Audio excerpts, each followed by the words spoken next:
আর দেখুন আশেপাশে যতগুলো গাড়ি যাতায়াত করছে ওদেরকে যেতে দেওয়ার জন্য তারা প্রয়োজনে দাঁড়িয়ে আছে, কিন্তু আগে ওরা যাক, তারপরে মানুষের যাতে অসুবিধা না হয় সেই দিকটা যথেষ্ট খেয়াল রেখেছে। এটা চৌরঙ্গি প্রপার কালীচক চৌরঙ্গি থেকে দেখতেই পাচ্ছেন।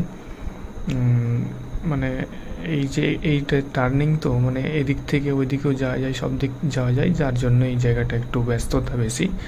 তো আপনারা দেখতে পাবেন সাধারণ মানুষগুলো অনেকটাই এখানে ট্রাফিকের কাজ করছে, এই যে দেখতে পাচ্ছেন। তো ভালোই মোটামুটি দেখে তো ভালো লাগলো, জানি না এর ব্যাপারটা কি আছে। তো দেখতে থাকুন, একে একে সব দিক থেকে দেখানোর চেষ্টা করছি।